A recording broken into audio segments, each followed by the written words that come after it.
Good morning, my friends. This is Daniel. Welcome to today. I'm going to try to do a live recording today out by the Indian River Lagoon system with US 1 behind me. So you're going to hear a lot of traffic noise. I hope you can make out my voice through the noise and that it's not too distracting. I'll listen to this later, and if it's too bad, I'll just erase the audio and do a voiceover later. Looking east, waiting for the sunrise. It is 6:29.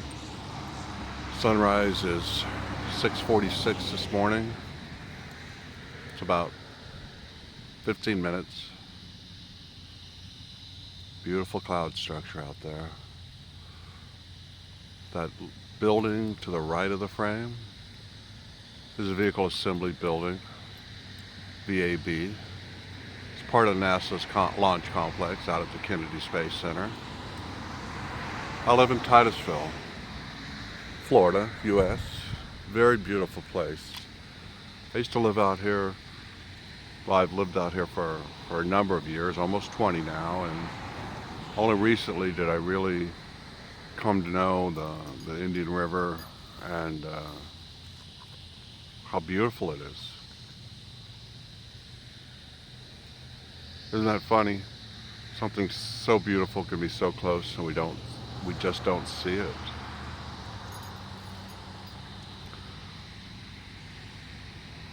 So today I'm just I'm gonna talk from the heart. I haven't prepared anything. If I stumble or ramble, please forgive me. Been a lot on my mind lately. My dogs are with me, so you might hear their jingle in the background of their collar and their leashes. But there's been a lot on my mind lately about the nature of life and death. Death I've lived with for 11 years now, since the loss of my son to suicide. But life is harder sometimes to really think about. I don't mean survival. We have to think about that every day. But I mean about really living. I guess I really started my life, this current life, about 5 years ago. It was after 6 years of grieving for my son. And I told my son in my mind that I would throw away the rest of my life. That's how important my son was to me. Without him, I couldn't go on. And I would do it by grieving every day for the rest of my life, so that when I see him again in heaven, I could say, "Look, son, look how important you were to me. I couldn't go on without you. I threw away my life in memory of you."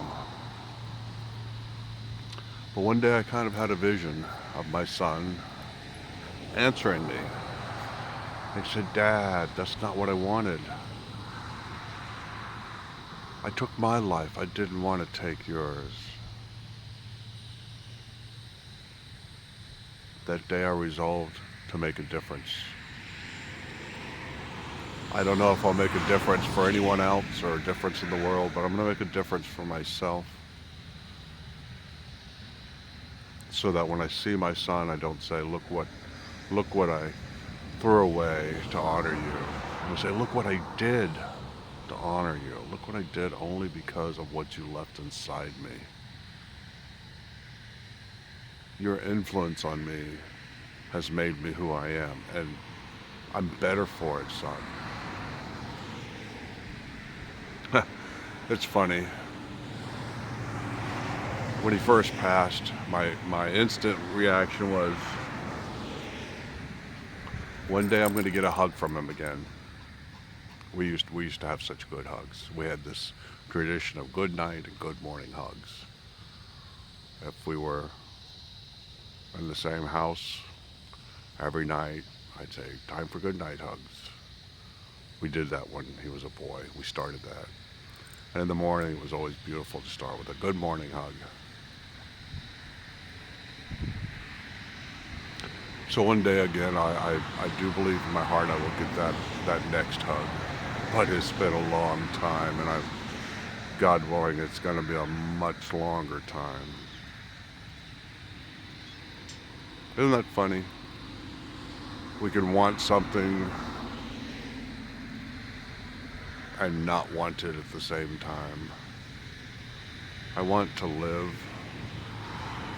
That's a beautiful thing, by the way. I haven't always felt that way. But I want to live. And yet, every day I live, I know will be a day away from Riley, my son, my beautiful son.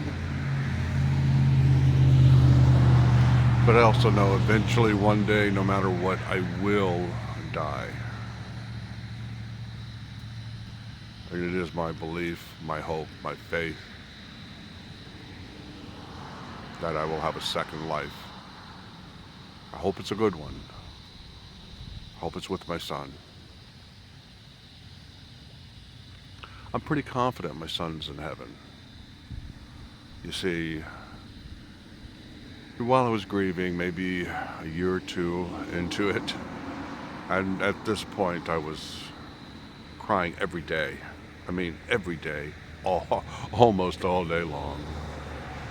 There was just so much pain.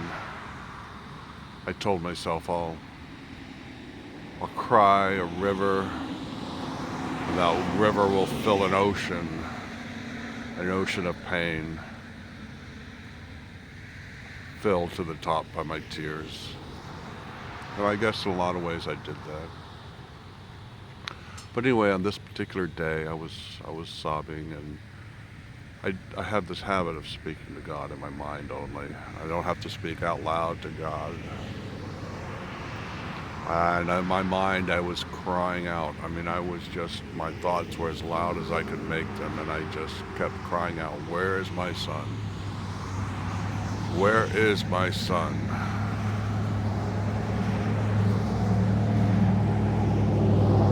And I heard a voice.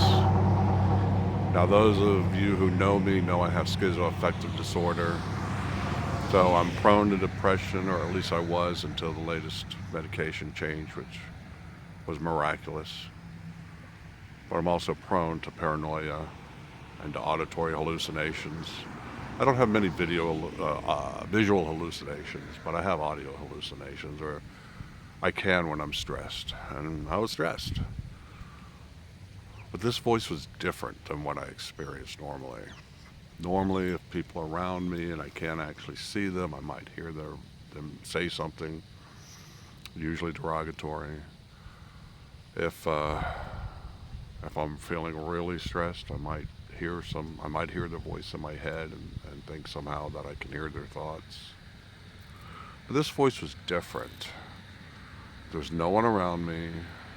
It was a voice I'd never heard before. It was calm, reassuring, just beautiful. And it said, he's in heaven with the angels. That was it.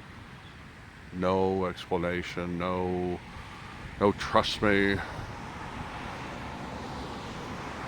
He's in heaven with the angels.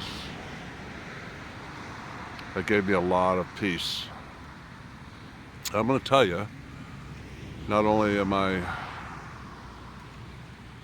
I had a struggle with mental illness, I'm also a trained physicist. I'm a scientist. I have a bachelor's in physics. I'm a physicist. So I can't accept anything as a 100% certain. I accept things as 99 plus certain. So I'm not certain I heard the voice of God. I'm not certain my son is in heaven. But it's a good way to live, to believe that with almost certainty. You see, if I don't believe that, life can be life can be meaningless. If I do believe it, then I can create the meaning in my life.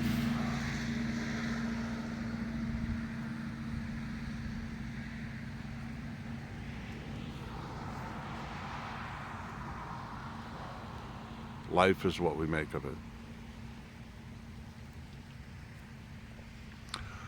When I was very young, I went through my first major depression at 16, and I was just, I was down. Didn't understand why. Did not understand why. Didn't know things in the brain could happen that could cause this kind of mood shift. I was a pretty happy guy at 12 and pretty down at 13. Uh, and I just thought, well, what's going wrong in my life? You know, my family's okay. It's not the greatest family, but they were good. Never abused me. Put food on the table, clothes on my back, shelter. Not a lot of nurturing, but a lot of love. It's just was a little bit of a callous love. Had friends at school. Was doing well with my studies.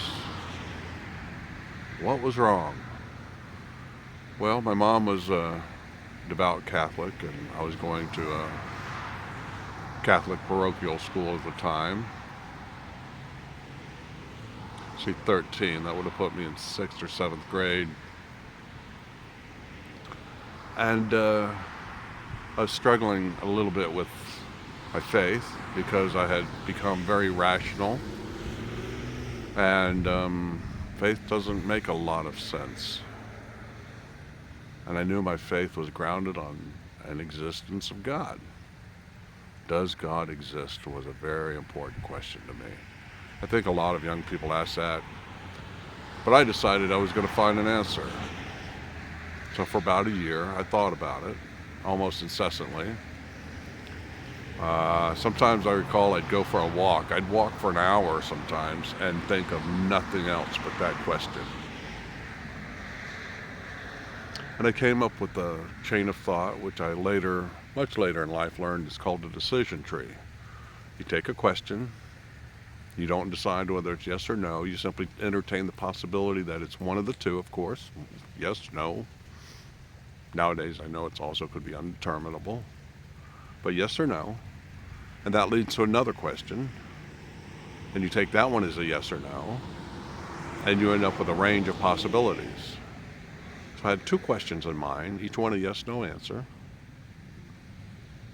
So if you like math like I do, you know I'm going to end up with 4 possibilities. First question, does God exist? Yes or no? Second question, how should I live my life? Good or bad? 4 possibilities. No, God does not exist. I live a good life. Okay, I'm a good man, I'm a good person, but then I pass away and that's it. For me personally, there's no real significance to the way I lived. I mean, just people may remember me for a while. Maybe the good I do would somehow be propagated, but you know, for me, I'm lying in a grave, dead. What do I care? Second possibility, no, God does not exist, and I live a bad life. I live for myself. I grab what I can grab. Thinking, that's a pretty fun life, right? Lots of money, lots of women, using people, but I don't care. However, at the end, I'm in the same grave, rotten. So again, it's meaningless. All the gains, physical, material, worldly gains I could accomplish, they're gone.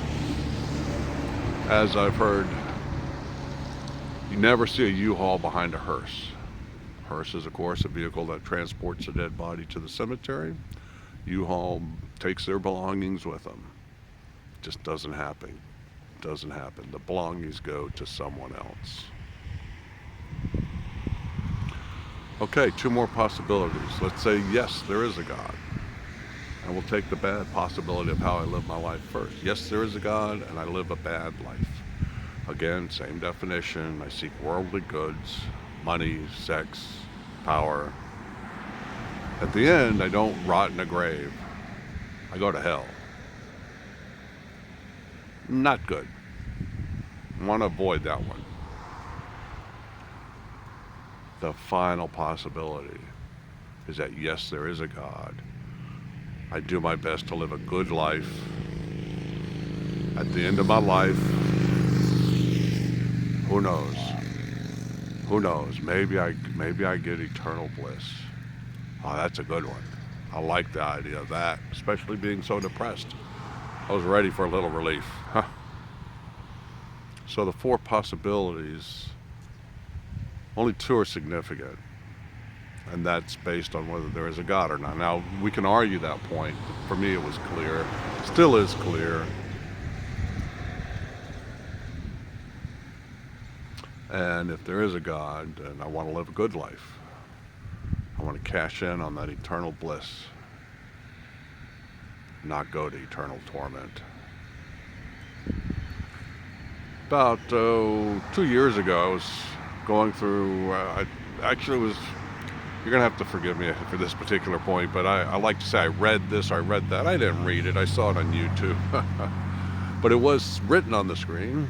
It was a quote by Blaise Pascal. Now, Blaise Pascal is a guy that and a lot of these guys I really almost model myself after, because he was a scientist and a philosopher and a theologian. Isaac Newton, not everybody knows, who came up with the theory of gravity, was also a theologian. He, besides coming up with a mathematical understanding of the force of gravity and why, for example, the planets orbit the sun and the moon orbits the earth and all that other good stuff, and why we don't fly off to space, we stick to the surface of the earth.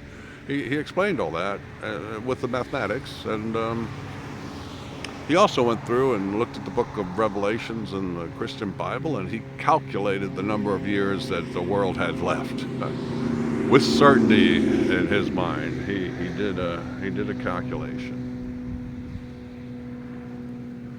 Calculated that which is incalculable. Well, Blaise Pascal was a little more nebulous, a little more, no, not, I wouldn't say vague, a little less numerical in his approach. Scientifically, he knew a lot about pressure, gas pressures. The metric unit for pressure on a surface is called a Pascal because of his work. But the one thing I remember that I saw in this YouTube video is I was watching a video that had lots of quotes in it. I love quotes. Sometimes one sentence can convey so much. Anyway, he when I found out later, this is called Pascal's wager. So he's going to wager on the existence of God. And if God doesn't exist, then it's all meaningless. But if God does exist, you can cash in. So the way it was put, and I may paraphrase a little bit here, but he said, if you lose nothing. If you win everything. So do not hesitate to wager that God exists. Well, that's kind of what I'd come up with at 13. Without God, my life and my belief system would be meaningless. But with God, I get everything. What is the wager? The wager is whether there is a God. And if I make that wager, I'm going to try to live a good life. If I do that, I win everything. I win the jackpot.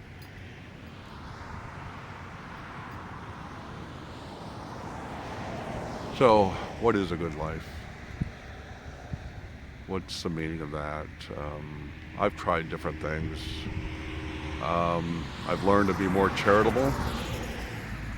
One of my One of my titles was Snack Man, because at a job I used to like to feed the co-workers, a lot of young people who, it was a physical job, and they wouldn't always prepare by having, food before they came out or food for their break, and I gave away a lot of snacks, so I became the snack man.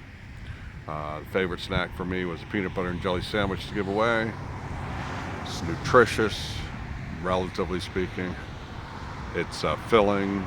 It's cheap for me to make and therefore give away.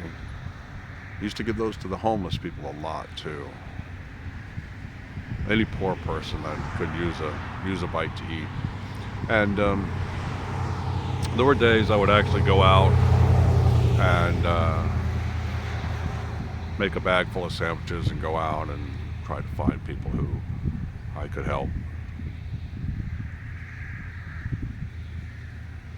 Recently I've discontinued that.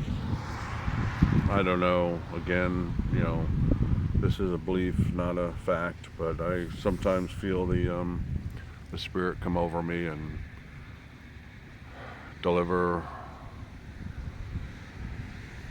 insight, messages, commands from God the Father and my Lord Jesus. And when I hear those things, I really try to obey. And it was Jesus let me know I needed to discontinue the snacking. It wasn't making any real difference. Sure, I was feeding somebody for a meal, but I long to do greater things. I long to solve some problems, not just put a Band-Aid on them.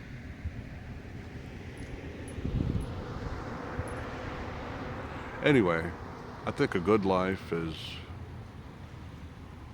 sometimes hard to define, but the goal is pretty simple. Goal is pretty simple. As Jesus said, do not collect your treasure here because it can rust, be stolen, or be eaten by insects. Instead, collect your treasure in heaven, where it never rusts, cannot be stolen, and will not be eaten by insects. And I don't think he means money treasure. I think he means just the goodwill of God versus money.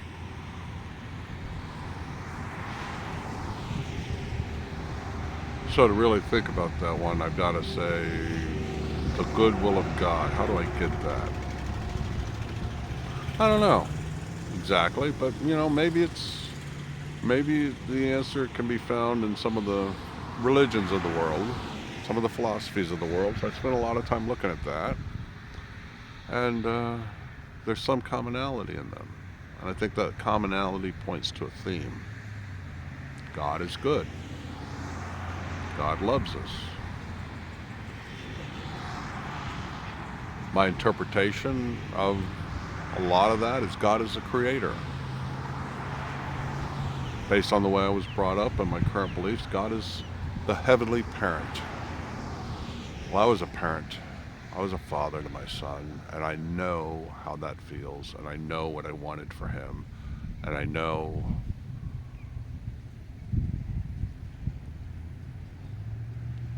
what made me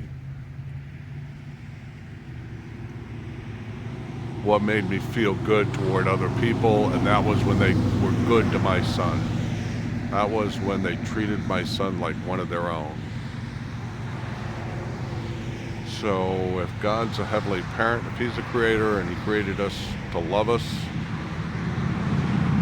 then being a good person, having a good life is in fact about loving our fellow humans. A love like God loves, not a love that's selfish or, based on our own personal gains, but rather a love that's giving, nurturing, selfless, self-sacrificing, eternal, but also a love that doesn't spoil people, I didn't do that to my son. I didn't indulge him. I taught him the way to live. I had to do that through discipline, and discipline doesn't mean just punishment. It means a structure. It means consistent boundaries. So, even back then I was trying to be good to people, and that's what I taught him. Through my actions, but also through instructions and lessons. I taught him, you obey me, for one thing. Maybe not when you're older, but when you're young, you obey me because I'm watching out for you. We had these things called safety rules. I said, you break one of my rules, like don't eat your vegetables, you know, that's a little thing to me. But a safety rule is you don't go, he did this once, you don't go hide from me in a store. He hid from me in a clothing store, it was kind of cute, but he went into one of the racks of clothes and he just hid there, and I didn't know where he was, and I freaked out. And so when he let me know where he was and he came out, I said, that's a safety rule. I gotta know where you're at. Sun's coming up, it's beautiful today. Enough haze on the horizon that I can see the nice round, I still call those the ball of fire. It's not overexposing the camera, so we see a nice round image. It's beautiful. A few more minutes, it's going to be above the haze and it will overexpose the camera. But anyway, that's what I'm trying to get at, is that we need to show each other love, nurturing, and consistent boundaries. That's what I struggle with people. I guess because of the way I was raised, big family, brothers and sisters, all older than me. Their boundaries were not consistent because, of course, they were children just like me. And the boundaries were not fair a lot of times. There wasn't a lot of consistency in... No, that's not true. Let me rephrase that. There was consistency in the boundaries. It's just the boundaries didn't make a lot of sense. And they were arbitrarily enforced, I'll say that too. And if you had a boundary that wasn't fair, and whether it's from my sibling or my parents, I just learned I can't really speak up. I'll be called the baby, quit being so sensitive, couldn't speak up. So instead I just hold it in until I just couldn't hold it in, and then an outburst, and that's the way we all were in my family, suffering until an outburst, suffering till you can't take anymore. And they'd pay attention for about an hour. Nothing would really change, some platitudes, but nothing would really change because it wasn't consistent. I wasn't putting up consistent boundaries.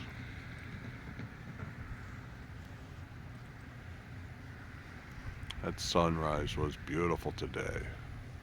I'm so glad I came out here.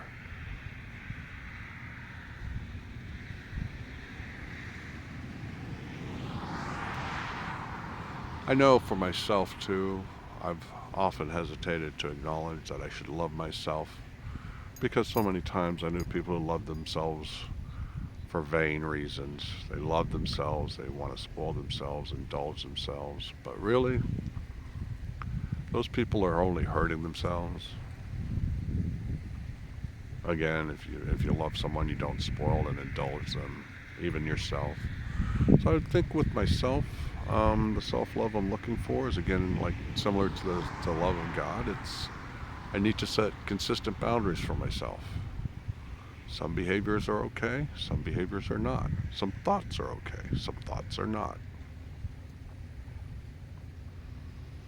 One of the Buddhist monks that I watch on YouTube sometimes talks, or at least one particular lesson he talked about, happiness does not come from getting everything you want.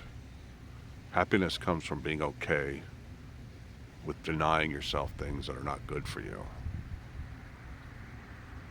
Another way to put that is easy life. I don't know, let me think about how that went again. An easy life leads to a hard life. but a hard life leads to an easy life. If you face the problems of today, tomorrow will be better. If you put the problems of today off till tomorrow, well, guess what? You've got a whole load of problems tomorrow because you've been putting them off for so long.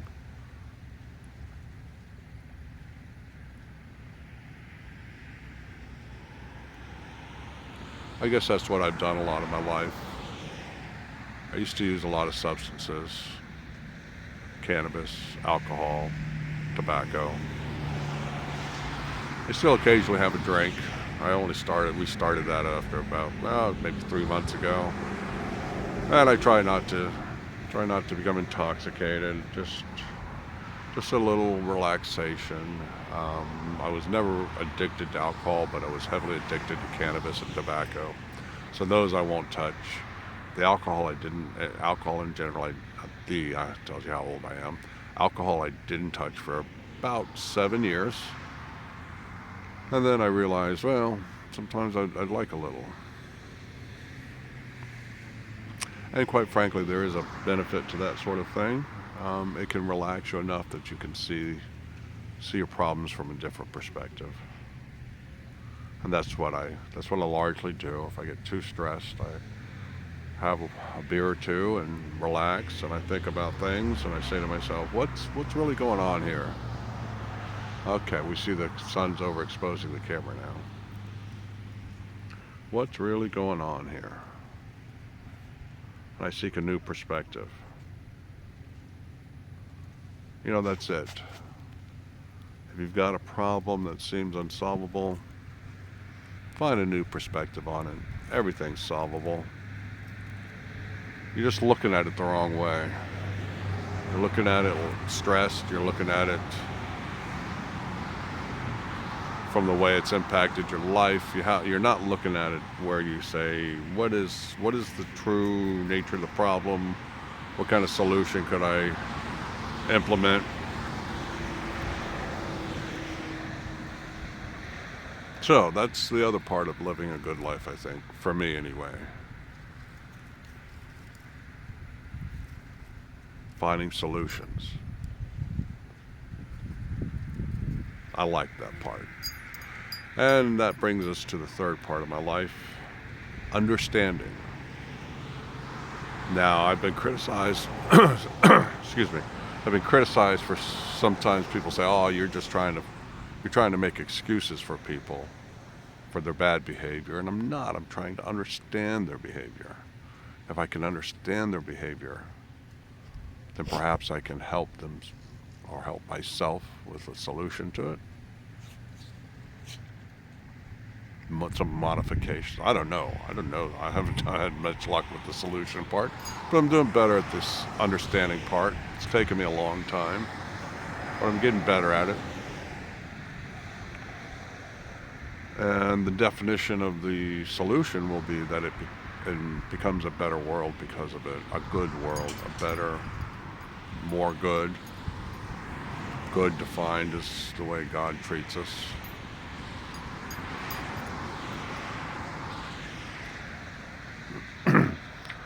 So I guess that's a good place to end today. 3 things. Understand your life. Find solutions to problems so that you can make your life better, make the world better. Better is a direction that points toward the goodness of God at all times.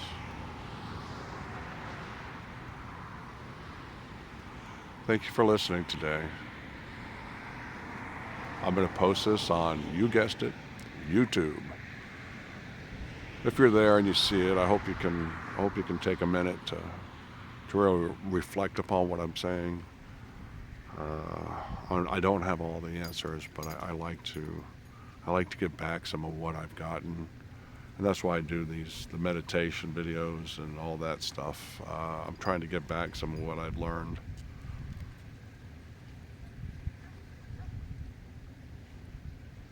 Again, thank you. Have a great day.